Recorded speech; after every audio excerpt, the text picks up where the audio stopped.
सैयद अतीकुल हसन का Sydney Australia से सलाम। हाजिर हूँ नाजरीन इस हफ्ते का पॉलिटिकल एनालिसिस लेकर।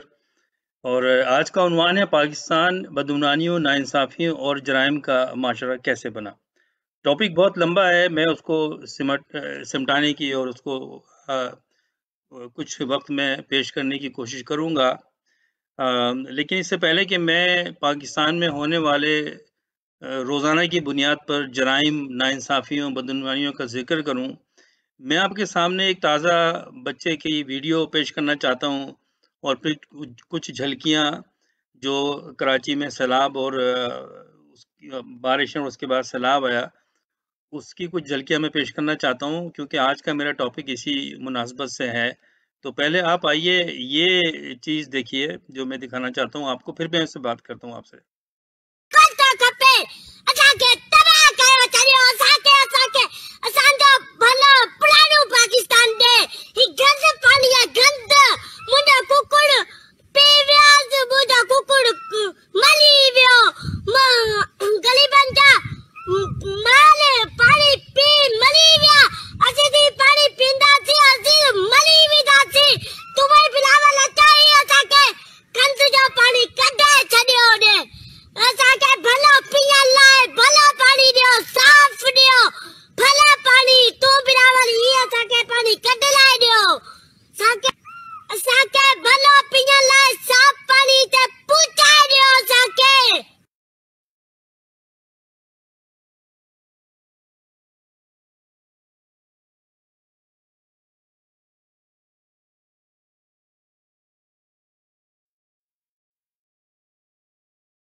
सामाईन, मैंने एक बच्चे की आपको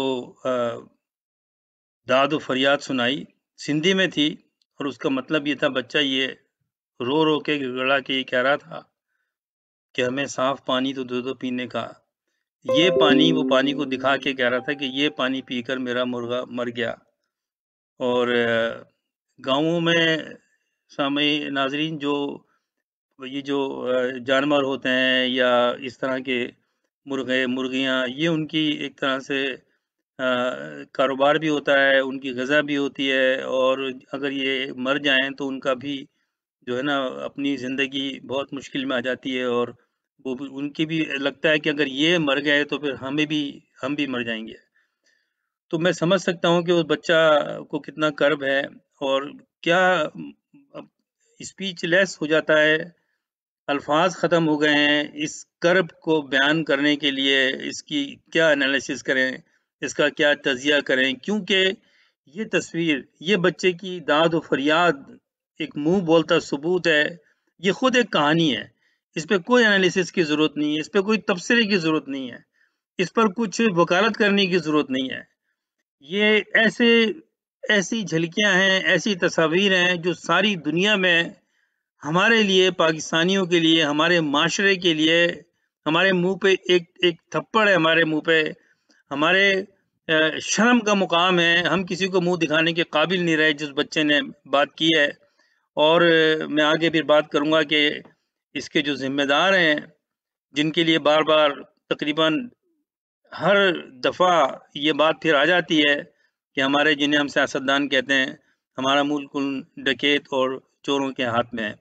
उसके बाद मैंने कराची में जो हालिया अभी बारिशें हुई, उसके बाद फिर फ्लड आया और कितने लोग उसमें तबाह हो गए, घर वहाँ पर लोगों के मज़ाफ़ाती इलाकों में ख़ुसूसन जो है वो साहब उनके घर पानी में डूब गए और इसलिए इसलिए आप ये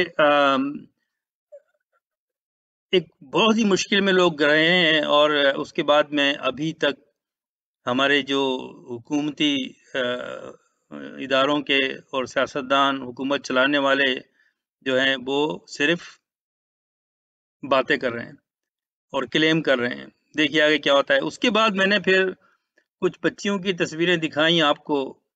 ये वो बच्चियां हैं जो इस दुनिया में नहीं रहीं और इतनी जुल्म बर्बरियत, जैसे पत्थरों के ज़माने में इंसान रहता था, उस तरह की उनके साथ जुल्म बर्बरियत की गई, उनके साथ उनकी इस्मत दरी की गई और उसके बाद उनको मार दिया गया और इस तरह के वाक़यात अब मामूल बन चुके हैं।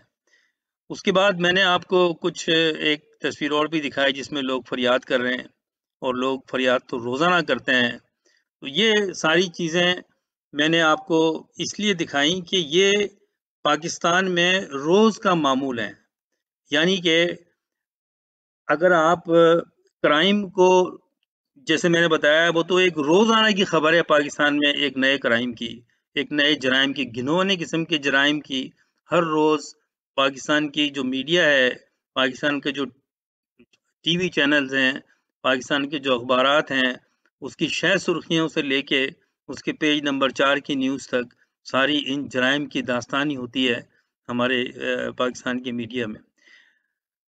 फिर इदारों की देख लें आप, जो बुनियादी सहूलत के लिए इंसान की, आवाम की जो महकमे होते हैं, वर्स्ट कंडीशन है हॉस्पिटल्स की, और जो आम लोग हैं वो अफोर्ड भी नहीं कर सकते जो हॉस्पिटल्स की फीस है, जो प्राइवेट हॉस्पिटल्स की।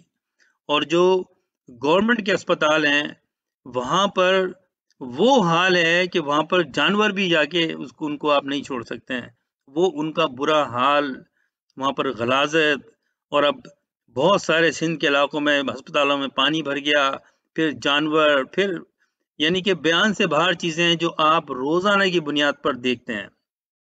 एजुकेशन सिस्टम हमारे यहाँ न्यूज़ मीडिया देता है, जो टीचर्स हैं, वो टीचर्स, उनको बेसिक जो वर्ड्स हैं इंग्लिश के, उनकी स्पेलिंग नहीं आती। उनको पाकिस्तान की तारीख का नहीं पता, बेसिक तारीख का नहीं पता। बहुत से टीचर्स को ये नहीं पता कि पाकिस्तान के पहले वजीर आजम कौन थे, पाकिस्तान बनाया किसने, पाकिस्तान कब बना। बेसिक जो क्वेश्चंस हैं उसके बारे में, ये उस्तादों की बात मैं कर रहा हूँ, वो इनको नहीं पता। प्राइवेट स्कूल जो हैं वो टोटली एक कमर्शियल एंटिटीज हैं, उनको बिजनेस के तौर पे चलाया जाता है और एक पैसा कमाने की मशीन है जिसमें कि हजारों रुपए महीने के लोगों से लिए जाते हैं। और अवाम ये सोच कर के हमारे बच्चे पढ़ जाएं अच्छे स्कूल में, अपना पेट काट के डबल डबल नौकरी करके उनको भेजते हैं, और वहाँ पर बच्चे क्या पढ़ रहे हैं वो हमारे सबके सामने रिजल्ट नौजवानों का, उनको देखकर वो पता चलता है। लॉ एंड ऑर्डर देख लें हमारे मुल्क का, वो बिल्कुल ना होने के बराबर है। अदालतें हैं, वकील हैं, कार्रवाइयाँ होती हैं, लेकिन रिजल्ट क्या आता है? किसी को कोई सीवियर किस्म की सजा होते नजर नहीं आती। गरीब, मजदूर, किसान, इस तरह के जो जिनका कोई सुनने वाला नहीं है, उन पर केसेस बन जाते हैं सच्चे झूठे, और उनको फैसले भी, उनकी सजाएं भी हो जाती हैं। कुछ डिले होते रहते हैं, कुछ केस चल रहे होते हैं, लोग सालों से जेलों में फंसे हुए हैं, कोई उनको पूछने वाला नहीं है। जहनी तौर पे लोग बीमार हो गए हैं, और जो पैसे वाले हैं वो हायर वकील करके जजों के साथ मिल के फैसले सुना देते हैं और पाकिस्तान से बाहर निकल जाते हैं और वहाँ याशी करते हैं, क्योंकि वो जानते हैं कि यही सिस्टम, क्योंकि उन्होंने खुद ही बनाया है, अपने जज हैं, अपने वकील हैं, अपने फैसले होते हैं। और फिर एक डिले टैक्टिक्स हमारे यहाँ है। अगर आपका अच्छा वकील है, आप कोर्ट में जाएं, फैसला हो, उससे दूसरी कोर्ट में चले जाएं, दूसरे सूबे की कोर्ट में चले जाएं, और जज बैठ के भी यही काम करते हैं। इन लोगों की फीसें देखें आप, 10-10, 12-12 लाख इनकी फीसें हैं, फिर इनके आपके अलाउंसेस हैं। ये पाकिस्तान वाहिद कंट्री है जहां पर के इनको रिटायरमेंट की जो पेंशन मिलती है वो 8 से 10 लाख महीने का है जज की। ऐसा कौन सा काम ये कर रहे हैं पाकिस्तान में कि इनको 8 से 10 लाख पेंशन मिले रिटायर होने के बाद सारी जिंदगी। उसके बाद आप करप्शन देख लें गवर्नमेंट के इदारों में, हर महकमे में पैसे लेके काम करना हक समझा जाता है कि ये उनका हक है कि अगर वो पैसे ले रहे हैं तो वो जस्टिफाई करते हैं कि जी ये तो ऐसा होता ही है। अवाम जो है वो भी पैसे देने पे उन्होंने सोच लिया है कि हमें इसके अलावा काम नहीं होगा तो पैसे दो। हालांकि बहैसियत मुसलमान इस्लाम में रिश्वत देने वाला और लेने वाला दोनों जहन्नमी है। तो इस एतबार से हमारी 22 करोड़ अवाम में से कितने जहन्नमी हैं, अगर हमारा कुरान पे ईमान है तो ये आप खुद समझ सकते हैं। अब सवाल ये है कि एक बहुत बड़ा क्वेश्चन मार्क हमारी कौम के लिए, हमारे मुल्क के लिए ये है कि ये हालात कैसे सही होंगे, क्योंकि अब हमारे जो, जिन्हें मैं कहता हूँ कि वो ठग हैं, बेसिकली सियासी जो गुरु हैं, वो सियासतदान नहीं है। उनकी आप सियासी पैदाइश देख लें, उनका बैकग्राउंड देख लें, तो हमारी कौम को आज तक समझ नहीं आया कि जिसे आप सियासतदान कह रहे हैं वो भाई सियासतदान नहीं है, वो चीटर हैं। पाकिस्तान में जो सियासतदान कहलाते हैं अपने आप को, जो सियासी पार्टियां चलाते हैं, उनकी खूबी क्या है? उनकी खूबी यह है कि वो एक के बाद एक झूठ बड़ी रवानी से, बड़े कॉन्फिडेंस से और बड़े दावे के साथ बोलते हैं और बोलते ही चले जाते हैं। अपनी तकरीरों में, अपनी प्रेस कॉन्फ्रेंसेस में नजर आ रहा है कि झूठ है।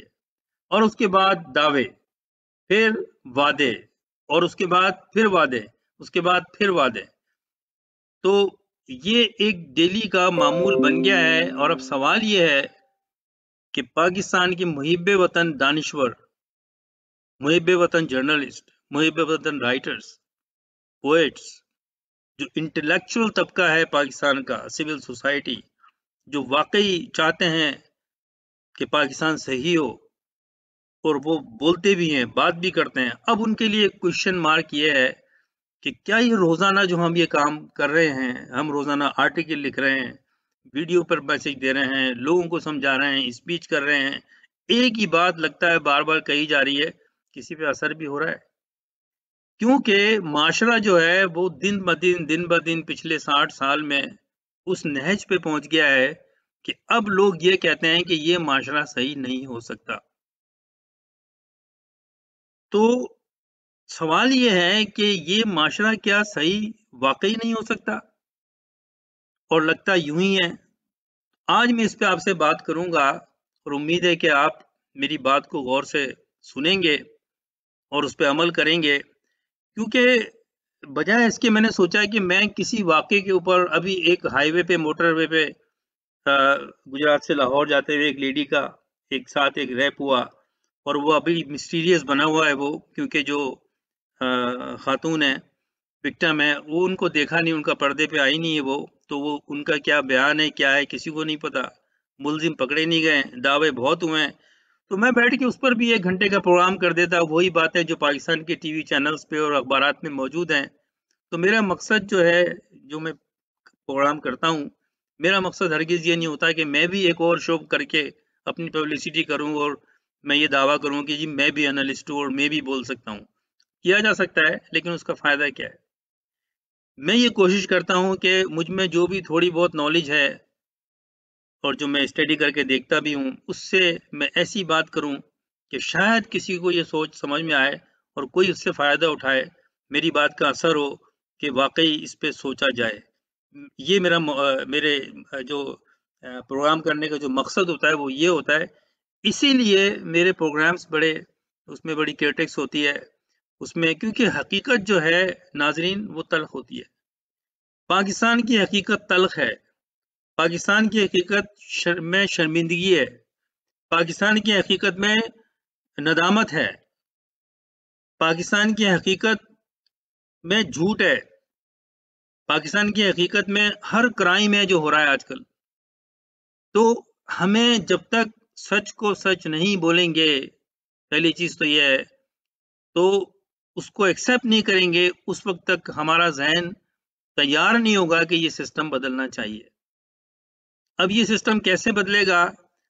तो बात सारी ये है कि जब कोई इंसान बेसिक्स, एक इंसानियत के जो बेसिक उसूल होते हैं, वो छोड़ देता है, तो फिर रफ्ता-रफ्ता वो ज़वाल की तरफ चला जाता है इंसान।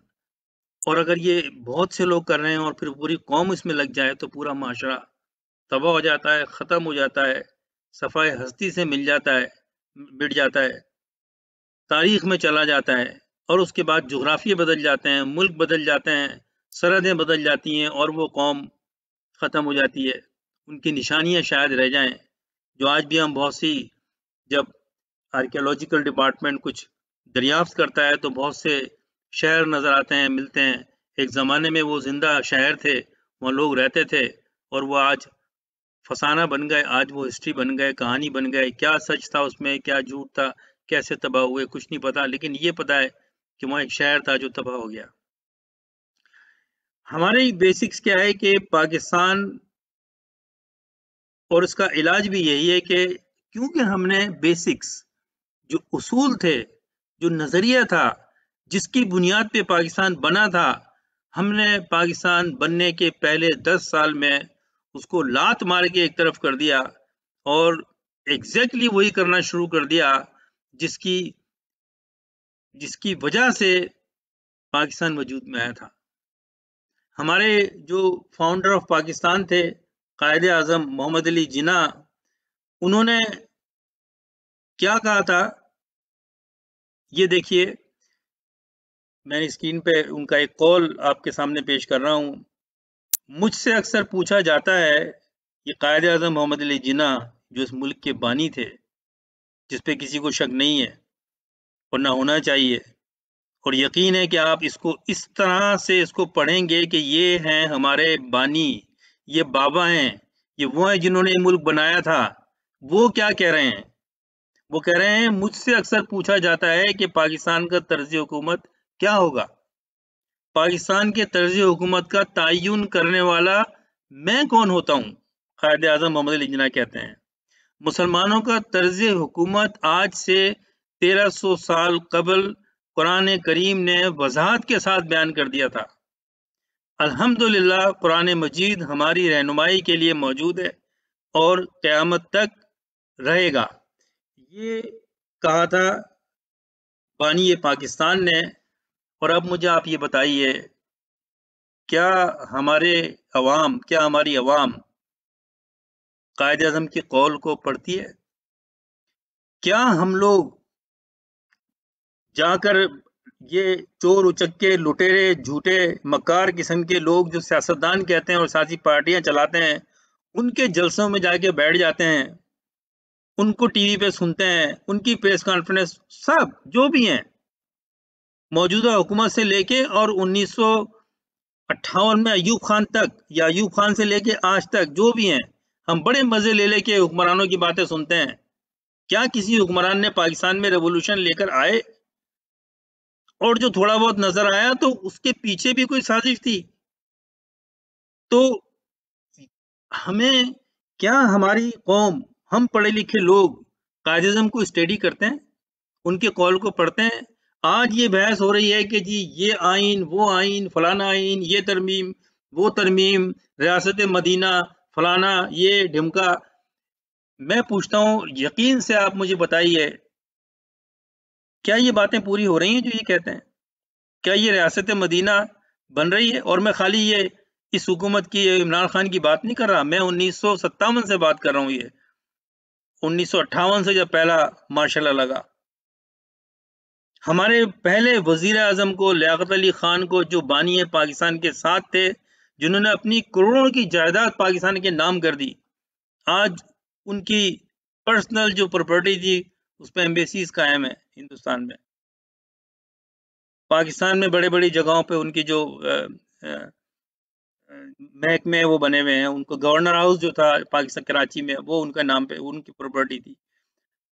वो किसी ने हमारे कौम के या जो हमारे हुक्मरान है, उन्होंने ये संजीदगी से तहकीकात की कि उनको शहीद क्यों किया गया?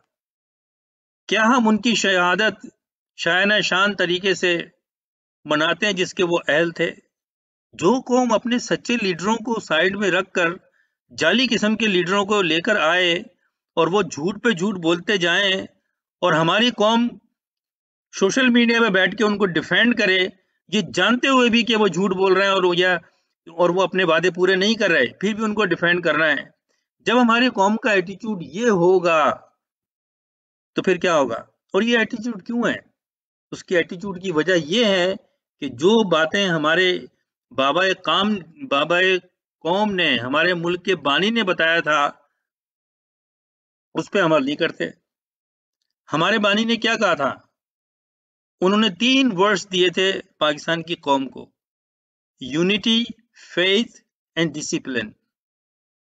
इन 3 वर्ड्स के अंदर, इन 3 लफ्जों में पूरे कौम की जो डायरेक्शन है वो पिना है। उनका जो विजन है कौम का, जो हमारी लाइन ऑफ पॉलिटिकल एक्शन होना चाहिए था, जो हुकूमत का निज़ाम होना चाहिए था, जो पाकिस्तान की डायरेक्शन होनी चाहिए थी, जो सियासी पार्टियों की डायरेक्शन होनी चाहिए थी, जो हुक्मरान तबके की डायरेक्शन होनी चाहिए थी, ये वो 3 वर्ड्स हैं, यूनिटी, फेथ और डिसिप्लिन। अब मैं पूछता हूं, हमसे ये सवाल होते हैं कि पाकिस्तान कैसे सही होगा? भाई, जो ये सवाल करता है वो अपने आप से पूछे, उसमें यूनिटी, डिसिप्लिन और फेथ है किसके ऊपर? पाकिस्तान पर, पाकिस्तान के लीडरों, बानियों पर। मैं तो ये बाकियों को तो लीडर मानता ही नहीं हूँ, ये चोर उचक्के हैं सब, ये झूठ बोलते हैं, कुछ अपनी तालीम से इम्प्रेस करते हैं, कुछ फॉरेन का तालीम लेके बाहर से पढ़ के आ गए पाकिस्तान, और वो फिर बार बार ये सुनाते हैं लोगों को, और इस तरह बातें करते हैं जैसे सारी कौम जाहिल है, ये हमारा उस्ताद है, ये हमें एक लेक्चर दे रहा है, उस लेक्चर को सुनो, क्योंकि लोगों को तो कुछ पता ही नहीं है। 1400 साल बाद एक साहब आके बताते हैं कि भाई पाकिस्तान तो रियासत मदीना में बनाऊंगा, और फिर वो और उनके असल काम क्या है? वही चोर उचक्कों के साथ में माहिदे, उन्हीं चोर उचक्कों के साथ में बैठ कर बातें करनी। मैंने ये वीडियो जो आपको बच्चे की दिखाई, ये कल वीडियो शायद ये रिलीज हुई है, जाहिर सी बात है कि इस बच्चे ने खुद तो वीडियो नहीं बनाई होगी, किसी ने इसको बनाई है वीडियो, उसके किसी बड़े भाई ने या उसके रिलेटिव्स ने या उसके फादर ने, जो भी हो, लेकिन ये बच्चा तो बात कर रहा है ना, ये सच बात तो है ना। वो एक गटर के पानी में खड़ा होकर ये फरियाद कर रहा है, जबकि उसके हाथ में एक मुर्गा है जो बेचारा मर गया, और वो ये कह रहा है कि ये मुर्गा मेरा मर गया, हम भी मर जाएंगे ये पानी पी के। कसूर यहाँ पर बिलावल जरदारी का, जो सिंध में हुकूमत कर रहे हैं, जरदारी का, पीपल्स पार्टी का, या नून लीग का, या वफाक में हुकूमत करने वाली जमात पीटीआई का, या उनके लीडरों का नहीं है। वो यही काम करेंगे क्योंकि इसी काम के लिए आए हैं, और वो कामयाब हैं। वो क्यों कामयाब हैं? क्यों उनके मकसद पूरे हो रहे हैं? कैसे उनके बैंक बैलेंस बन रहे हैं? कैसे उनकी हुक्मरानी चल रही है? कैसे वो अवाम की दौलत को लूट रहे हैं? क्योंकि अवाम उनको इजाजत दे रही है। अवाम कुछ नहीं करती, अवाम नहीं उठ रही, अवाम नहीं खड़ी हो रही। जो बाज़मीर कौमें होती हैं और जो ये समझते हैं कि ये जो हुक्मरान हैं ये हमारे वोट से आए हैं, हम चाहेंगे तो ये रहेंगे, हम चाहेंगे तो ये नहीं रहेंगे, इन्होंने खिलाफ वादा खिलाफी की है, इनको नहीं रहना चाहिए, तो वो उसको अपना फर्ज समझ के बाहर आके बातें करते हैं। आज हमारे सियासतदान हो, हमारे मजहब के नाम पे बनाई जाने वाली इस्लामी तंजीमें हो, वो क्या करती हैं? वो बानिए पाकिस्तान कायद-ए-आज़म मोहम्मद अली जिन्ना के उसूलों के खिलाफ काम करती हैं, और कई लोग तो आके बड़े मजे से टीवी प्रोग्रामों में बानिए पाकिस्तान को और उनके साथियों को और बानियान पाकिस्तान को गालियां देते हैं। आसिफ अली जरदारी के बाप का मैंने कई दफा क्लिप चलाया, जो पाकिस्तान के टेलीविजन पे एक प्रोग्राम में उसका इंटरव्यू चलाया गया, और वो कह रहा है कि मैं वो बातें दोहराना नहीं चाहता, आप लोग देख सकते हो, आप लोग जाके गूगल पे टाइप करो हाकिम अली जरदारी इंटरव्यू, आ जाएगा। हमारी कौम को याद नहीं था कि ये आसिफ अली जरदारी किसका बेटा है, ये इन लीडरों को याद नहीं था कि ये किसका बेटा है। ये उसका बेटा है जिसने कायद-ए-आज़म को गालियां दी थी नेशनल मीडिया पर बैठकर। कितने लोगों ने ये सवाल किया? ये सारे मुजरिम है ये। तो कसूर उनका है जो आसिफ अली जरदारी को सदारत की कुर्सी पर लेकर आया। उसके बाद दूसरे लीडरों का देख लें आप, क्या नवाज शरीफ ने भारत में खड़े होके ये बात नहीं की कि हम में तुम में तो कोई फर्क नहीं है, बस एक लकीर है छोटी सी। क्या बानी पाकिस्तान ने ये कहा था कि हम में और उन्होंने फर्क नहीं है? बानी पाकिस्तान ने ये कहा था कि मुसलमान एक अलग कौम है, हिंदुस्तान में दो कौमें रहती हैं, हिंदू और मुस्लिम एक अलग कौम है जो हिंदू के साथ नहीं चल सकता। हमारा बुनियादी तजाद है उनके साथ, हम एक अलग कौम है, हमारी अलग फलसफा है, हमारा अलग ईमान है, हम हिंदू के साथ मुसलमान नहीं रह सकता। और एक 3 दफा जिसको हमारी अवाम ने वजीर आजम बनाया, उसके ख्यालात ये हैं कि एक छोटी सी लाइन है, बस वो लाइन खत्म कर दो तो हम सब एक ही हैं, हम ये आलू गोश्त खाते हैं, आप भी आलू गोश्त खाते हैं। ये बातें आप लोगों ने सुनी हमारी अवाम ने, तो क्या रद्द अमल किया? उसको फिर वोट दे के ले आए। उसकी वजह क्या है, मैं उस पर आता हूँ। इसी तरह से मैंने पीपल्स पार्टी का बताया, सारी फैक्ट्स मौजूद हैं, बार बार मैं पता नहीं कितने प्रोग्राम कर चुका हूँ और पता नहीं कितने लोग कर चुके हैं जो मुहिब्बे वतन जिनको तकलीफ होती है वो ये कर चुके हैं कि पाकिस्तान को तोड़ने में सबसे बड़ा किरदार जुल्फकार अली भुट्टो का था, जिसने जीती हुई पार्टी को हुकूमत नहीं दी, खुद प्राइम मिनिस्टर बनने के लिए हस्बे इख्तलाफ में बैठना गवारा नहीं किया, जबकि उस वक्त के मार्शल एडमिनिस्ट्रेटर जनरल याया खान ने इख्तियार मुजीबुर रहमान को देने का फैसला कर लिया था और पार्लियामेंट का इजलास बुला लिया था ढाका में, जिस पर के जुल्फकार अली भुट्टो ने कहा कि कोई भी सियासी जमात के लीडर वेस्ट पाकिस्तान से अगर ईस्ट पाकिस्तान गए तो वो 1 वे टिकट लें, वापस नहीं आने दूंगा मैं। और ये सारे जितने वेस्ट पाकिस्तान के लीडर हैं, ये सारे कबायली सरदार, चौधरी, वडेरे, ये सब चुप करके बैठ गए, क्योंकि उनको नजर ये आ रहा था कि अगर ईस्ट पाकिस्तान चला जाता है, टूट जाता है, तो वेस्ट पाकिस्तान में कुछ ना कुछ हमारे लिए तो होगा। और वो शख्स जिसने पाकिस्तान तोड़ा सिर्फ अपनी जिद की वजह से और फिर सिविलियन मार्शल एडमिनिस्ट्रेटर बना कुछ अरसे के लिए, याया खान ने उसको इख्तियार दिया, उसको हमारी कौम ने क्या कहा कि ये जो है वो सियासत का करिश्मा है, ये बहुत बड़ा लीडर है, इसने वहां पर करारदाद फाड़ दी। आज तक किसी कौम ये जानने की कोशिश नहीं की कि उसमें था क्या जो फाड़ी। तो बात सारी ये है, मेरे कहने का मकसद ये है, और मैं लाइव इसीलिए कर रहा हूँ कि मैं टाइम लूंगा और प्लीज इसको सुनिए इन बातों को, कि वक्त ये है कि आप जायजा लें कि हमने किनको हुक्मरान बनाया हुआ है 60 साल से। शिकायत किसकी करते हैं हम? क्या आपको अब मजीद कोई तजर्बा या कोई आपने किसी का टेस्ट करना है इन लीडरों का, ये चेक करने के लिए कि ये वाकई मुहिब्बे वतन है? क्या कोई बात ऐसी रह गई है? क्या आपने किसी लीडर का ये टेस्ट अभी करना बाकी है कि वो वाकई वादा खिलाफ नहीं है? क्या आपने किसी लीडर का या जमात को ये चेक करना है कि वो वाकई हमें आपस में नहीं लड़वाते, मजहबी या लिसानी या सूबाई सतह पर? क्या मजीद आपने ये चेक करना है? और अगर चेक करना है तो फिर इसी लायक हैं हम लोग, इसी लायक हैं, क्योंकि दुनिया में ऐसा नहीं होता, कौमें सीखती हैं। और अल्लाह ताला ने हमें तो इतनी बड़ी सजा दी कि हमारे बानियान पाकिस्तान ने एक मुल्क बनाया इस्लामी, जो जब बनते ही वो दुनिया का सबसे बड़ा इस्लामी रियासत बनी, मशरकी और मगरबी पाकिस्तान। और मशरकी पाकिस्तान जो आबादी में ज्यादा था, सीटें ज्यादा थी, जब हमसे अलग हुआ तो हमारे यहाँ लोग आराम से सोते रहे, आराम से बैठ गए, किसी ने चूं चरा नहीं की। क्यों? क्योंकि हमने कहा कि वो तो बंगाली हैं, तो पाकिस्तानी थोड़ी हैं, हमारा काम तो हो रहा है। हमारी फौज भी चाहती थी कि बंगाली अलग हो जाएं, हमारी सियासी पार्टियां भी चाहती थी कि मशरकी पाकिस्तान अलग हो तो हमें खाने को मिल जाए। हकीकत यह है। और फिर बांग्लादेश बनने के बाद में मगरबी पाकिस्तान, जो एक पाकिस्तान बनाया था कायद आजम ने, वो तोड़ के 4 सूबे जो पाकिस्तान से पहले के थे उस बेस पे सूबे बनाए। क्यों?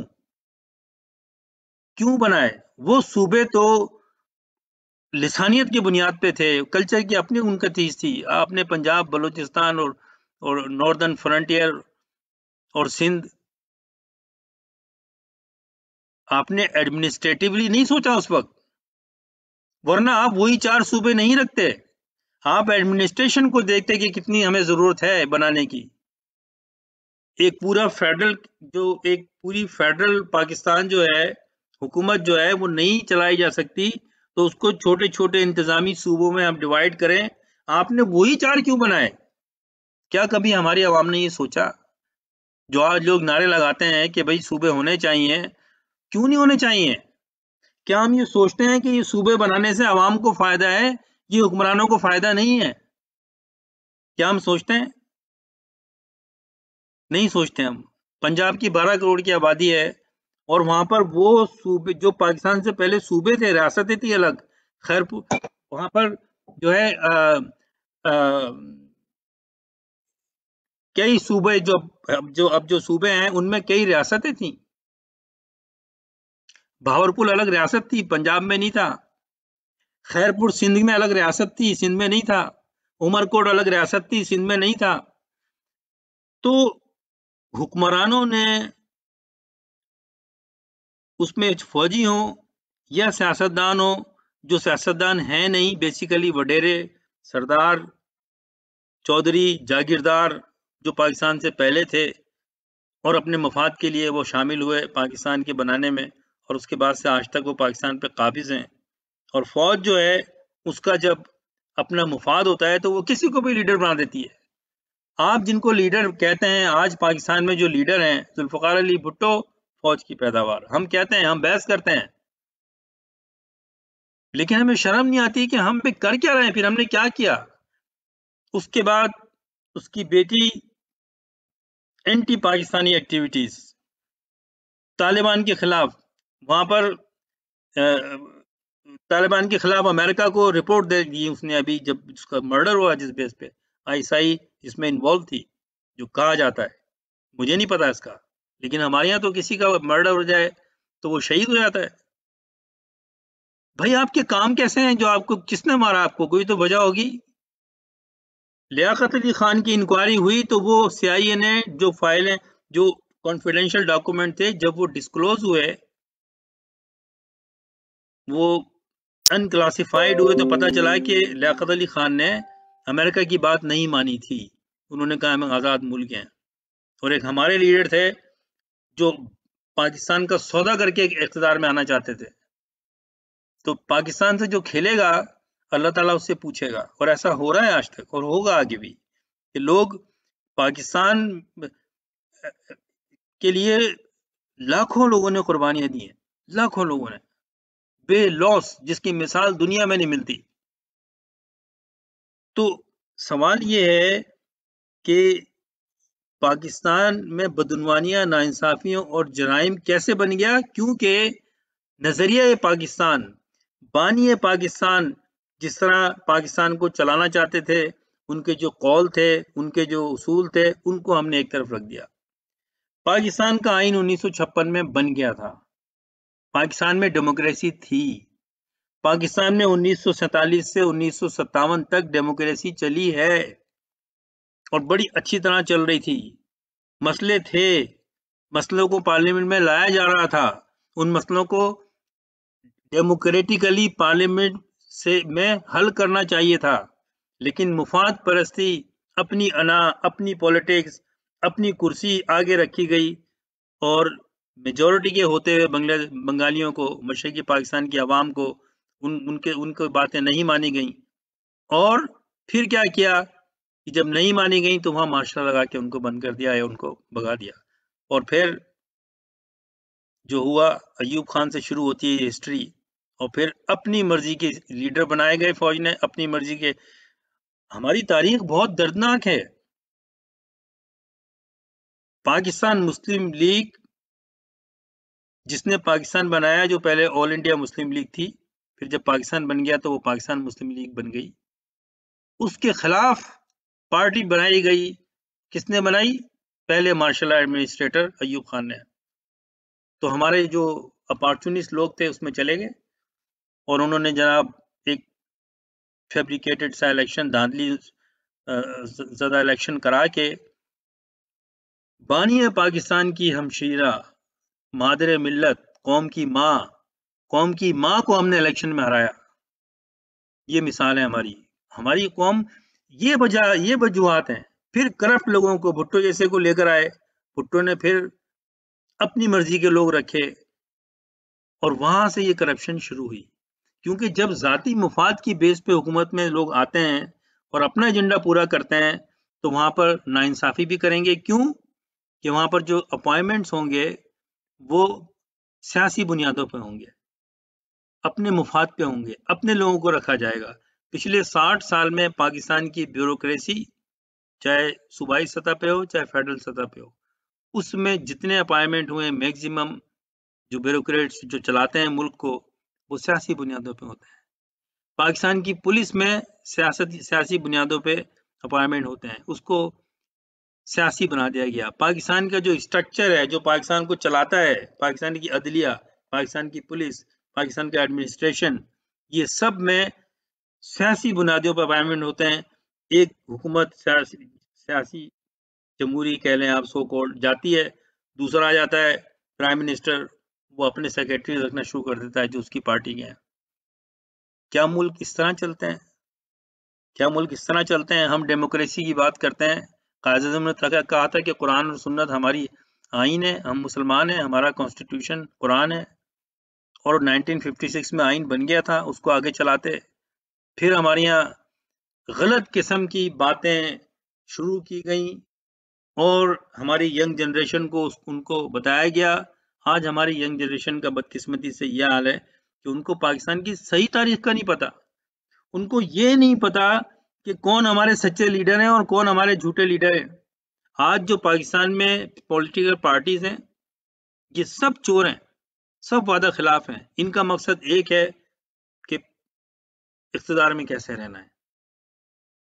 और कौम को बड़ा अफसोस हुआ है कि जिन पे यकीन करा वही उन्होंने धोखा दिया। हमेशा हमेशा हमारी कौम बेवकूफ बनती आई है और ये इसी वजह से इसी लायक है कि इनके साथ ये हो रहा है। आज पाकिस्तान में कोई इदारा, आप देख लें, कोई इदारा महफूज नहीं है करप्शन से।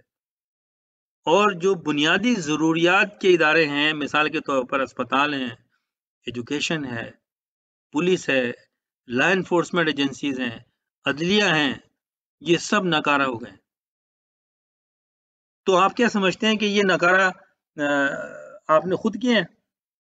आपका जुर्म यह है कि आपने ऐसे लोगों को वोट दिया और वोट देने के बाद में उन्होंने वो किया जो उनको या उनकी पार्टी को के लिए सही था। किसी ने आवाम के लिए नहीं सोचा और आपने फिर उनको वोट दिया। तो जब आप अपने मुल्क के मफाद को आगे नहीं रखेंगे तो फिर वही होगा जो चोर और उचक्के जिनको आप लेकर आए हो, वही बैठकर आपके मुल्क को तबाह करेंगे। और ऐसा ही हुआ। हमारा पाकिस्तान आधा हुआ, हमारा उसमें फौज का भी हाथ था और हमारे सियासी एक जो जिसको फौज लेके आई थी भुट्टो को, उसका हाथ था। और उसके बाद में फिर जो पाकिस्तान में जो बतदरीज सारे इदारे तबाह हुए और आज ये हाल है कि अभी जो मौजूदा बारिशें हुई हैं, आप सिंध का हाल देख लें, ये पाकिस्तान एक वाहिद मुल्क है जिसमें ऐसे नारे लगते हैं जो दुनिया में सही नजर नहीं, कहीं सुनने में नजर नहीं आते। भुट्टो जिंदा है, ये क्या नारा है? ये इसका क्या मकसद, क्या मतलब है इसका मुझे कोई मतलब बताया कि भुट्टो जिंदा का क्या मतलब है? ये कोई फलसफा है? और एक सियासतदान था, फौज उसको लेके आई, पाकिस्तान तोड़ने में शामिल था, आइन बनाने में 73 का बनाया, उसमें मुतासिब आइन रखा और उसके बाद में जनाब आवाम को रोटी कपड़ा मकान का नारे लगाए, लीडर बन गए। सिंध में लिसानी सियासत खेली, सिंध को लिसानी बुनियादों पर डिवाइड किया, जिसका खमियाजा आज तक भुगत रहे हैं। और बनियान पाकिस्तान महाजिर जो सिंध में आए थे, वो आज तक उसकी सजा उनको मिल रही है, वो लीडर है। और उस कौम को इस चक्कर में लगा दिया, वो ये समझते हैं जैसे तौबा भुट्टो पर ईमान लिया है, भुट्टो जिंदा है। और आज उन्हीं की औलादों का एक 10 साल का बच्चा, 12 साल का बच्चा नारे लगा, वो बातें कर रहा है, फरियाद कर रहा है कि हमें पानी तो दे दो।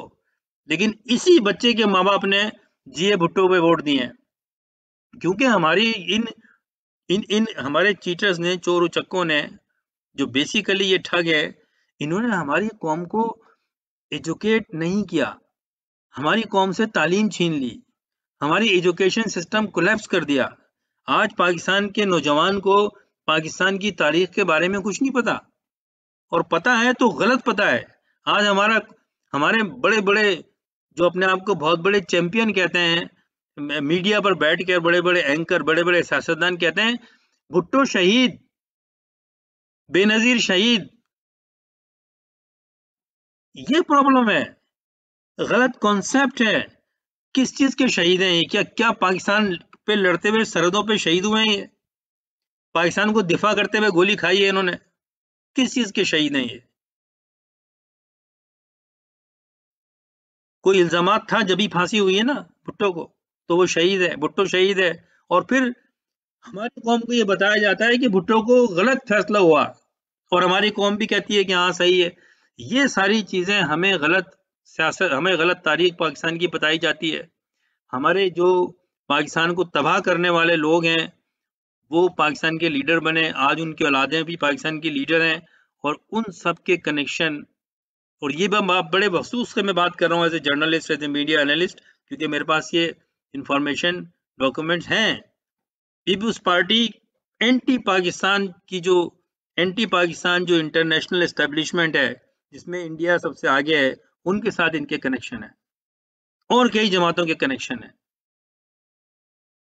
जिन्होंने पाकिस्तान और सिंध को तबाह किया है। लेकिन हमारी आवाम खामोशी से बैठी रहती है। जब मशरकी पाकिस्तान अलग हुआ, तो मगरबी पाकिस्तान में कोई रिएक्शन नहीं हुआ कि आपका मुल्क आधे से ज्यादा अलग हो गया, कैसे हो गया ये? कोई जल से जुलूस नहीं निकले। और आज शर्म की बात है, आज आप 2 रुपए लेके जाएं तो 1 टका मिलता है आपको, बांग्लादेश के 1 टका। ये है बांग्ला, ये हमारी करेंसी की औकात है। तो हमें तो शर्म आना चाहिए ये बात करके। तो कहने का मकसद ये है, पाकिस्तान इस तरह से है जैसे कि किसी को छोटा सा कोई जख्म हो जाए और वो उसका इलाज ना करे लापरवाही में, और वो बढ़ते बढ़ते बढ़ते बढ़ते कैंसर बन जाए, और फिर या तो उस बॉडी के पार्ट को निकालना पड़े, या फिर इंसान की डेथ हो जाए। पाकिस्तान का वो हाल है। हर इक़्तिदार में आने वाले ने अपने लिए सोचा है, झूठे वादे किए हैं, और अब तो नई नई, मतलब झूठ बोलने का, वादा खिलाफी की नई टर्मिनोलॉजी आ गई है, जिस पर बैठ के सोशल मीडिया पे लोग खेलते हैं। मिसाल के तौर पर यू टर्न। यू टर्न क्या होता है भाई? सच बोल रहा है, झूठ बोलो, ये बात होती है। वादा या वादा खिलाफी, ये बात होती है। ये यू टर्न क्या है? ये ऐसी इस्लाहात बैठ के लोग बातें करते हैं, और हमारे नौजवानों को यही सिखाया है आजकल, यही सिखाया है, मजे लेते हैं। हमारे जो पॉलिटिकल सेगमेंट्स और प्रोग्राम्स होते हैं, वो एंटरटेनमेंट है। वो लोग एंटरटेनमेंट समझते हैं कि शायद इसी से पाकिस्तान सही हो जाएगा। एक दूसरे को गालियां देते हैं, इससे पाकिस्तान सही हो जाएगा, और हमारी आवाम मजे लेती है। और फिर जब कोई अवामी उनका इंटरव्यू होता है, कोई मीडिया लेता है, तो वो उन्हीं को गालियां भी दे रहे होते हैं, और फिर अपनी फरियाद कर रहे होते हैं कि हम भूखे हैं, नंगे हैं।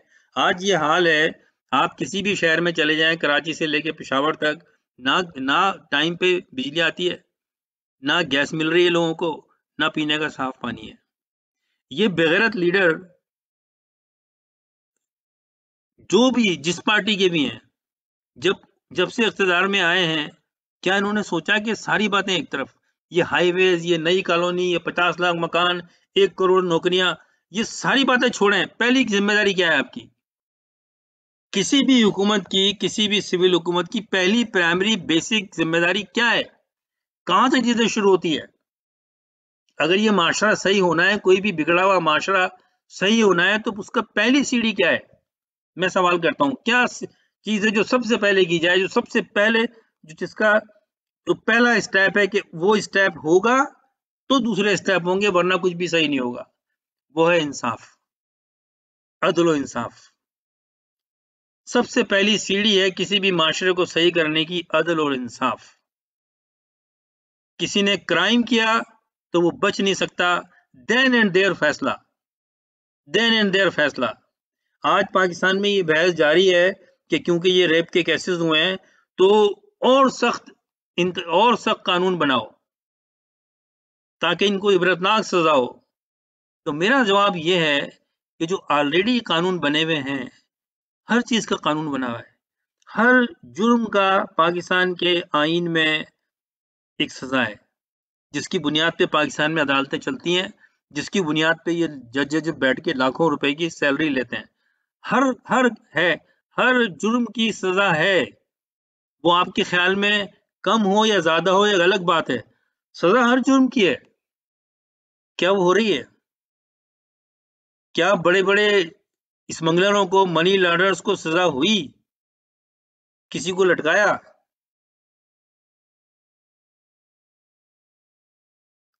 रेपिस्ट की भी सजा है, जो ऑलरेडी सजा है वो मिल गई, वो दी। बात सारी ये है कि जो अदल और इंसाफ है वो एक प्रोसेस है, उसमें लॉ इन्फोर्समेंट एजेंसीज, पुलिस और उसके और इदारे वो कंट्रोल करते हैं जराइम को, मुजरिमों को पकड़ते हैं। जब वो पकड़ लेते हैं तो फिर वो अदालत में ले जाते हैं। जब वो अदालत में ले आते हैं तो अदालत में मुकदमा चलता है और वहां पर प्रूफ होता है, जो भी कार्रवाई होती है। अगर वो अ, मुजरिम है तो उसको सजा होती है देन एंड देयर। ये तरीका है अदलिया, अदल का, अदल कायम करने का। तो अगर आपकी पुलिस ही करप्ट है तो आप कितना ही सख्त आइन बना लें, आप किसी को संसार कर दें, करने का कानून बना लें, आप किसी को किसी मर्द को नामर्द बनने का कानून बना लें, आप किसी को चौराहे पे फांसी देने का कानून बना लें, देगा तो पुलिस में ही, कोई पुलिस का कार्रवाई होगी तो होगा ना, कोई पुलिस का महकमा ही इस पे अमल करेगा, फैसला तो अदालत ही करेगी। तो अगर वहां करप्शन है, अगर वहां मुलजिम बैठ, तो आप कोई भी कानून बना लें, वो तो निकल जाएंगे। असल प्रॉब्लम ये है कि implementation of judiciary system is not there. आपके वकील, आपके जो बड़े बड़े जजेस हैं वो पॉलिटिसाइज हैं। बड़े बड़े जो ये सो कॉल्ड लीडर्स हैं, सियासी पार्टियां हैं, ये इनके जरिए से आते हैं वो। तो सारी बात ये नहीं कि कानून तो पाकिस्तान में बना हुआ है लेकिन उस पर इम्प्लीमेंटेशन है। सवाल ये नहीं है कि आपके हमारे यहाँ सजाएं नहीं थी, सजा तो थी, वो तो दी गई सजाएं। मैं इसकी मिसाल ये देता हूं कि जो वेस्टर्न कंट्रीज हैं, डेवलप्ड कंट्रीज हैं, जहाँ क्राइम्स नहीं होते इतने और वहाँ सजाएं भी होती हैं, चाहे जो भी उनकी सजाएं हैं, आप उससे इत्तेफाक करें नहीं करें, सजाएं होती हैं। भले फांसी ना हो लेकिन 7 साल की, 20 साल की, 14 साल की सजा होती है। यहाँ पर ऑस्ट्रेलिया की मैं मिसाल देता हूँ, यहाँ फांसी नहीं है लेकिन यहाँ क्राइम भी नहीं होता है। यहाँ पर 2 बजे, 1:30 बजे औरत रोड पे चलती है, जाती है अपने काम पे, नौकरी से आई, ट्रेन में बैठी, घर चली गई, कोई हिम्मत नहीं कर सकता कि उसको कोई टच करे या कोई कमेंट्स करे। किसी का ख्याल नहीं जाता, हिम्मत नहीं करता। क्यों? अगर कोई करेगा विद इन 3-4 मिनट्स पुलिस आ जाएगी और फिर पुलिस उठा के ले जाती है। पुलिस के महकमे का, अदलिया का, लॉ एनफोर्समेंट एजेंसीज का, पुलिस का सियासतदानों से कोई राब्ता नहीं है, कोई सिलसिला नहीं है। कोई यहाँ पर ये तसव्वुर नहीं कर सकता कि कोई मेंबर पार्लियामेंट, कोई किसी सियासी पार्टी का लीडर किसी थाने में फोन करके बोले कि ये मेरी पार्टी का आदमी है, इसको छोड़ दो। ये तो तसव्वुर ही नहीं है, ये तसव्वुर ही नहीं है। यहाँ पर इदारे इंडिपेंडेंटली काम करते हैं, चाहे कोई भी गवर्नमेंट आए, उनका काम ये नहीं है। हमारे यहाँ तो हमारे इदारों को हमारे सियासतदान चलाते हैं। हमारे सियासतदान ही वहाँ चीफ सेक्रेटरी, सेक्रेटरीज और सेक्शन ऑफिसर और फलाना ऑफिसर और आईजी और फलाना, झगड़ा हो रहा है, आईजी चेंज हो रहे हैं, 6 आईजी चेंज हो गए। बात सारी ये है कि आप इसलिए आईजी चेंज कर रहे हैं कि आपका इदारा खराब में प्रॉब्लम है, आपके इदारे में बदगुमानी है, आपके जो सिस्टम है वो पॉलिटिसाइज है। हर लीडर आगे पहले सोचता है कि मेरे पसंद का, मेरे से, मेरे पार्टी का जहन रखने वाला मेरा बंदा वो आईजी लगे, मेरा बंदा डीआईजी लगे, मेरा बंदा वो पार्लियामेंटेरियन है, वो सोचता है सूबाई असेंबली का या कौमी असेंबली का कि मेरे इलाके में जो थाना हो उसका इंचार्ज मेरी मर्जी से लगे, और ऐसा होता है। तो कैसे सही करेंगे आप? मसला कानून का नहीं है, मसला इम्प्लीमेंटेशन का है। तो जब तक पाकिस्तान में इदारे, हुकूमती इदारे सियासतदानों से अलग नहीं होंगे, सियासी इन्फ्लुएंस से आज़ाद नहीं होंगे, आप कुछ भी कर ले, पाकिस्तान में तब्दीली नहीं आ सकती, बेवकूफ बनाया सकता है जैसा बनाया जा रहा है। पहले भी ऐसा हुआ, इमरान खान कोई नई बात नहीं कर रहा, इमरान खान वही कर रहा है जो पहले लोगों ने किया। पहले भी लोगों ने इसी तरह बेवकूफ बनाया, अब इमरान खान नए तरीके से बेवकूफ बना रहा है। क्या इमरान खान ने जो तहरीक इंसाफ, नाम देखें, अब नाम देखें, कितना इंसाफ डिलीवर हो गया। और फिर ये कि वो गलती हो गई, वो हमें तो पता ही नहीं था कि इतना बीमार, हमें तो पता है, मुझे तो पता है इतना बीमार है, चल नहीं सकता है, वो चला गया। ये स्टोरी वो सुना रहे हैं अवाम को। अरे भाई, अवाम को ये स्टोरी क्यों सुना रहे हो? आप करो, आपको बिठाया किस लिए? तो हमारे यहाँ तो जो जिनके हाथ में पावर है, जिन्होंने तब्दीली लानी है, वो आके अवाम के सामने रोते हैं कि हमें तो पता ही नहीं था। तो हमारे लोगों को, हमारी अवाम को, ये जो रोजाना वाकयात हो रहे हैं, जराइम बढ़ते जा रहे हैं, एक से एक घिनौना जुर्म मीडिया की जीनत बन रहा है, सारी दुनिया में मजाक उड़ रहा है। और अब देखें, बच्चे भी वीडियो भर के इस तरह की लगा रहे हैं। ये जो इबरत का एक मुकाम है हमारे लिए, इसमें जब तक कि हमारी अवाम, सही लोग पाकिस्तान की को सामने रख के उनका चुनाव नहीं करेंगे वहां पर, और जब तक इंसाफ नहीं मिलेगा। इंसाफ का मतलब सिर्फ ये नहीं है कि किसी मुजरिम को आपने टाइम ली और सही सजा दे दी।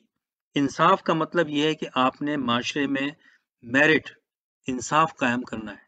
हर महकमे में एक नौकरी है, वो आपने उसको देनी है जो उस नौकरी का लायक है। उसका पूरा प्रोसेस मेरिट पे होना चाहिए। इस्लाम में भी यही है। क्या पाकिस्तान में हो रहा है ऐसा? पाकिस्तान में तो पूछते हैं कि आपका डोमिसाइल क्या है। सिंध में देख लें आप, जिस पे मैं बात करता रहता हूँ और बात कर भी रहा हूँ, और मुस्तकिल एक मेरा मिशन है इस पे बात करने का, क्योंकि मैं उस इलाके से हूँ। मैंने वहाँ तासुब देखा है कि वहाँ पर तो नौकरियां जबान की बुनियाद पे दी जाती हैं। एक तबका है जिसकी एक हिस्ट्री है पाकिस्तान के साथ, उसको सेकंड क्लास सिटीजन बनाया हुआ है, और सियासतदान ये कहते हैं हाँ ये बड़ा जुल्म हो रहा है, गलत हो रहा है। इमरान खान साहब कह रहे हैं ये महाजिर बड़ी पढ़ी लिखी कौम है, इनके साथ गलत हो रहा है, ये कोटा सिस्टम खत्म होना चाहिए।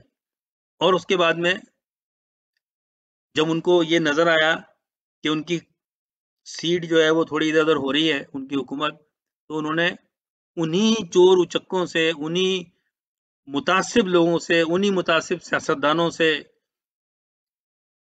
जिन्होंने कोटा सिस्टम कायम किया सिंध में, वो अनलिमिटेड उसका मुद्दत कर दी उसकी। पहले तो 20 साल, 30 साल, 40 साल, जो भी मर्जी आए कर लो, आपको कौन पूछता है।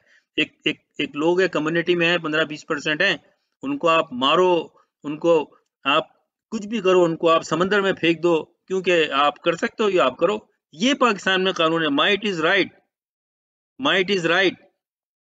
और जहां पर लगता है कि ये पावरफुल है, वहां दब जाते हैं। तो उन्होंने उसको कह दिया कि भाई ठीक है। हालांकि उनको, मैं हैरान हूं कि थोड़ा सा इंसान को कोई शर्म होती है, कोई ज़मीर होता है, कोई सोचे कि भाई ये अवाम है जो पिस रही है। आप खुद कह रहे हैं पिस रही है, जलसे में खड़े होकर इलेक्शन में आप कह रहे हैं कि अवाम पिस रही है, और उस अवाम ने फिर अकलमंदी की, और आपको अपने लीडरों को, उन्होंने अपनी जमात को छोड़ के, क्योंकि उन्होंने उनके साथ वादा खिलाफी की, आपको वोट दिया, आपको जिताया। आप तो जीतने के बाद वहां गए भी नहीं उस कॉन्स्टिट्यूंसी में, आपने छोड़ दी सीट, वो किसी और को दे दी अपनी पार्टी के। और उसके बाद में कराची पूरा डूबा हुआ है। आपने अपने कॉन्स्टिट्यूंसी में, अपने इलाके में जहां से आप जीते थे, आप वहां गए नहीं, आपने देखा नहीं। क्यों? उसकी वजह पता है क्या है? उसकी वजह यह है कि उसके बगैर काम चल रहा है ना आपका, तो हु केयर्स। अगर एक बच्चा, पीपल्स पार्टी समझती है कि ये तो जाहिल लोग हैं सिंध के, इनको भुट्टो जिंदा में लगाया हुआ है, और इनको ये हमने समझा दिया है कि भाई तुम्हारे माए बाप हम ही हैं, हम ही तुम्हें देखेंगे, वरना तो ये शहरों में जो महाजिर रहता है ये तुम्हें खा जाएंगे, तुम मर रहे हो, कुछ भी हो, बस तुम भुट्टो जिंदा है और भुट्टो के ऊपर लगाओ ठप्पे।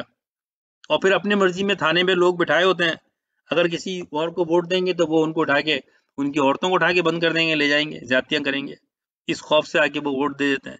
तो ये पूरा निज़ाम जो है पाकिस्तान का, मेरे कहने का मकसद ये था कि ये माशरा ऐसे सही हो सकता है कि इस पूरे पाकिस्तान की हुकूमती रियासती सिस्टम को चेंज करने की ज़रूरत है। और उसका पहला स्टेप ये है कि पाकिस्तान में अदल का निज़ाम, लॉ इन्फोर्समेंट प्लस अदल जो कोर्ट है, जुडिशरी सिस्टम, वो सही हो। सबसे पहला काम ये करना है। आप रोक दें सारे काम। कोई ज़रूरत नहीं है आपको नए हाउसिंग बनाने की, इतने बड़े-बड़े क्लेम करने की। सबसे पहले जो ऑलरेडी लोग नौकरियों में हैं, उनको तो हिफाज़त उनकी तो कर लें, उनको तो तहफ़्फ़ुज़ फराहम कर दें। नहीं बनाए रोड आप, लोग चले जाएँगे जो भी रोड हैं, लेकिन जो जो इन इदारों में बैठे हुए लोग हैं, उनको तो सही कर दें। मेरिट सिस्टम तो नाफ़िज़ कर लें। एक पुलिस का निज़ाम ही इमरान खान साहब 2 साल में आप सही कर देते, छोड़ देते सारी चीज़ों को।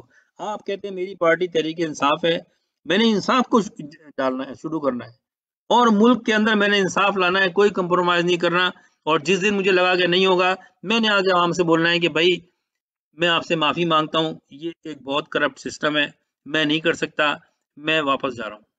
ये आप कर सकते थे, लेकिन आपने नहीं किया, क्यों नहीं किया? जवाब सिंपल है, कि आपको तो वज़ारत चाहिए और आप अब लोगों को ये राग दे रहे हो कि आप 2 साल नहीं है तो 3 साल, 4 साल, 5 साल से जाने से पहले हो जाएगा ये। और फिर उन्हीं लोगों से आप बातचीत कर रहे हो। You are one of them now. There is no difference between Nawaz Sharif, Asif Ali Zardari, Benazir Bhutto जो चली गई या और एक इमरान खान साहब आ गए हैं अब। वही काम है। आप कराची आए, 2 घंटे रुके, सिंध के वज़ीर आला के लिए आप खिलाफ बातें कर रहे थे और जो जो जिन्होंने सिंध को तबाह कर दिया, उन्हीं के साथ में आप बैठ के एमक्यूएम को गालियां दे रहे थे, उनके साथ ही बैठकर 3 की आपने कमेटी बनाई और आप रवाना हो गए और लोगों को अनाउंस कर दिया 1300 बिलियन खरब का 1300 अरब का पैकेज है। पता ये चला कि उस पर तो एक अभी एक तजाद है, वो कह रहे हैं सिंध गवर्नमेंट के 800 तो हमारे थे 800 अरब तो, और तो वो 300 अरब दे रहे थे, उसमें इतने इतने इतने इसके वो अब खटाई में पड़ा हुआ है और होना वना कुछ भी नहीं है। होना वना कुछ नहीं है क्योंकि ये सारे लोग, ना इनका कौलो फैल की कोई पाबंदी है, ना आवाम से हमदर्दी है। ये आवाम से हमदर्दी सिर्फ उस वक्त दिखाते हैं जब इनका अपना कोई काम अटका हुआ होता है और फिर एक तकरीर करनी होती है ताकि आवाम को अपनी तरफ राग़िब करें और फिर झूठे वादे करने होते हैं। ये बात है। तो हालात ऐसे सही हो सकते हैं कि हमारी कौम को ऐसे लोगों को आगे लाना होगा। सब सीख जाते हैं, ऐसे लोगों को लाना होगा या ऐसे हुकूमत को या प्रेज़ेंट हुकूमत को फ़ोर्स करना होगा कि आप सारे कामों को एक तरफ करें, मुल्क में इंसाफ का निज़ाम सही करें, लॉ एनफोर्समेंट सही करें, मेरिट का निज़ाम नाफ़िज़ करें। आज सिंध के हालात बहुत ख़राब हैं और मैं बता दूँ आपको ये बात, ये मेरा तज़किया है और मैं इसको ज़्यादा अच्छी तरह समझता हूँ क्योंकि मैं उस तबके से ताल्लुक़ रखता हूँ। सिंध के जो सिंध में जो महाजिर हैं, जिनकी जिनके माँ-बाप हिजरत करके आए थे, जो पढ़ी-लिखी कौम है, जो इमरान खान ने भी एक्सेप्ट किया और पूरा पाकिस्तान एक्सेप्ट करता है। हमारे मुल्क में पढ़े लिखों से ही तासुब किया जाता है, क्योंकि उनके लिए उनको फिट नहीं बैठते वो इन लोगों में। तो वो सबसे ज़्यादा वो परेशान हैं। ना नौकरियाँ मिलती हैं, ना तालीम सही मिल रही है, ना सेहत मिल रही है। सबसे बड़ा मरकज़ इकोनॉमिक हब कहते हैं जी कराची, मल्टीकल्चरल सिटी है, इकोनॉमिक हब है ये। दे क्या रहे हैं? अगर आपने ये नहीं किया तो सिंध में महाजनों के अलावा जो तबके हैं या जो दूसरे सूबों से आए हुए हैं उनको निकाल दें, तो वहाँ जो लोकल लोग हैं वो उनके वडेरों के हाथों महकूम हैं, दबे हुए हैं। और ये जो वडेरे हैं सिंध के, जो पीपल्स पार्टी की शक्ल में और सिंधु देश की और कौम परस्त तंजीमों की शक्ल में, ये पाकिस्तान के खिलाफ है। इसमें किसी को शक नहीं होना चाहिए ये पाकिस्तान के खिलाफ है। ये ये इस तबके को, ये पाकिस्तान के जो खिलाफ तबका है, जो कौम परस्त सिंधी है, इनको अगर किसी ने रोका हुआ है तो वो महाजिर है। तो पाकिस्तान को अगर इस्तेहकाम देना है और सिंध को रखना है पाकिस्तान के साथ, तो आपको महाजिरों को उनके मेरिट के ऊपर उनको उनके हुकूक देने होंगे। ये गलती हम बांग्लादेश बनवा दिया हमने, मशरक़ी पाकिस्तान के लोगों के साथ हम कर चुके हैं। उनको हमने तवज्जो नहीं दी तो उन्होंने आवाज़ उठाई। फिर ये ना हो कि एक अल्ताफ़ हुसैन चला गया तो दूसरा अल्ताफ़ हुसैन आ जाए, तीसरा आ जाए। क्योंकि जुल्म जो होता है ना, वो लोगों को लटकाने से खत्म नहीं होता, और बढ़ जाता है, उसके उसके खिलाफ आवाज और बढ़ जाती है, क्योंकि जो एक तासुब का सिस्टम आप नहीं रख सकते, उसके खिलाफ लोग बोलेंगे।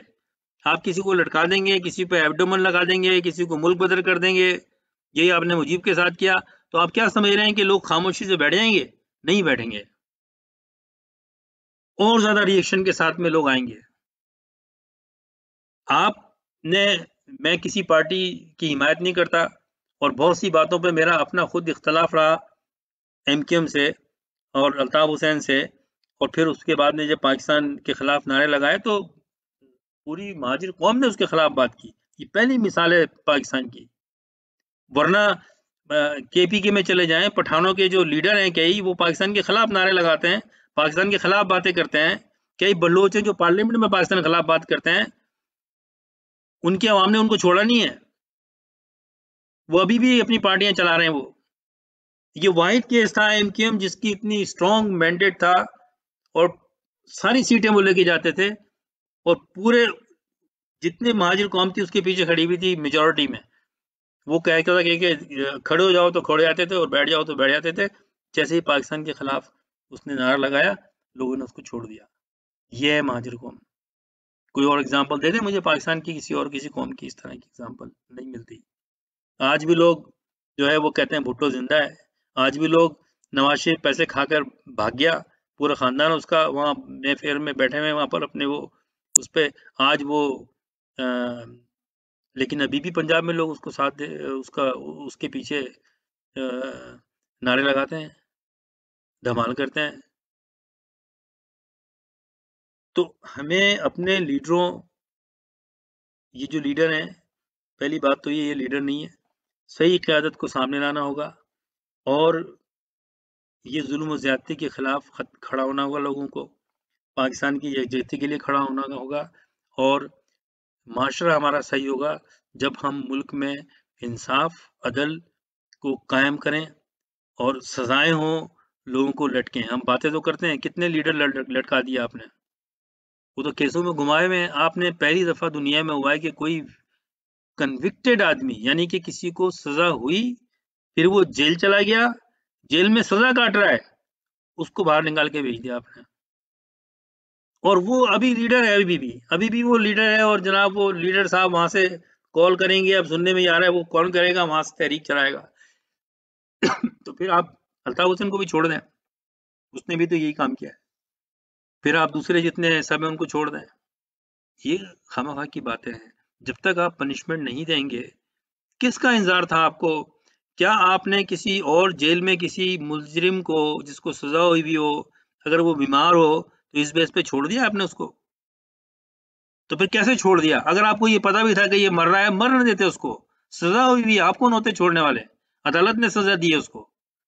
ये खामा की ड्रामेबाजी करते हैं आप बैठकर कि जी मुझे भी ऐसा लगा कि वो मर जाएगा, मैंने छोड़ दिया।